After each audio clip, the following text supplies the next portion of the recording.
can't just do whatever.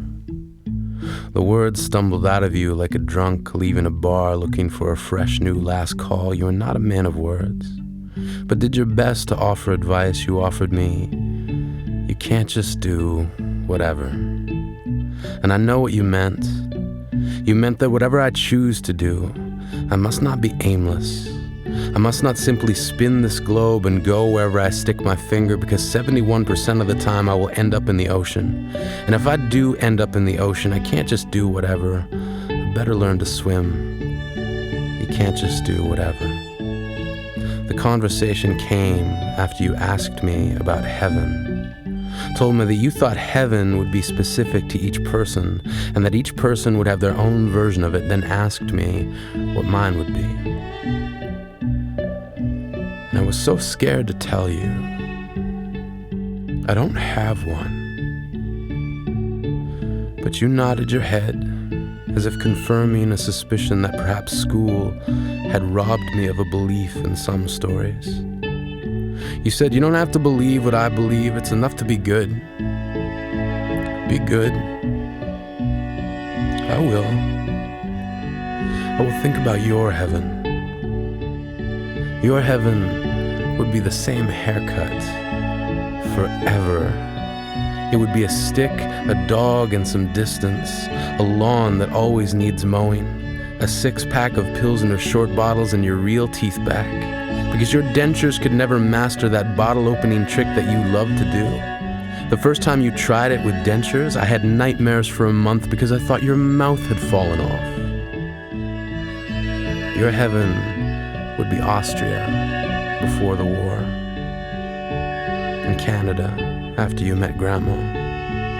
It would be head cheese sandwiches and blood sausage, other deli meats that would ensure you would never ever have to entertain dinner guests, and I would never be in danger of having my lunch stolen.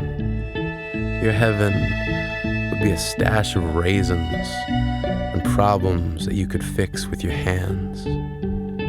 I remember you tried to fix everything with your hands. I remember the difficult days. I remember the bandages.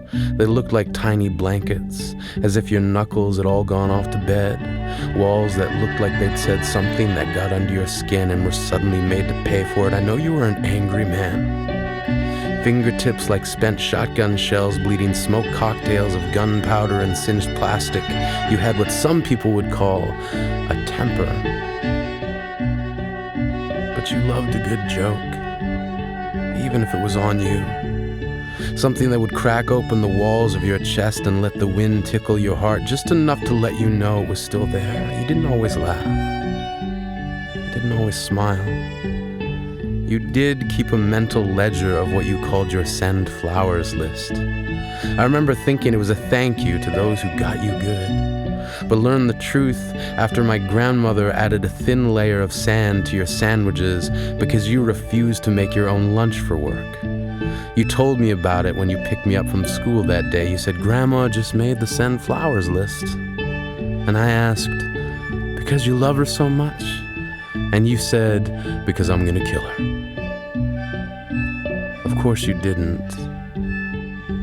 Your version of kill meant 2 months before winter, having a seamstress take in each of her coats a few inches, so on the first day she needed one, she fumbled with the sudden tightness, and you stood there smiling and said, Honey, I love you no matter how big you get. She did not laugh, and managed to staple your smile back into a straight face when she told all of your friends at work that she had to move into the spare room because you couldn't stop farting at night.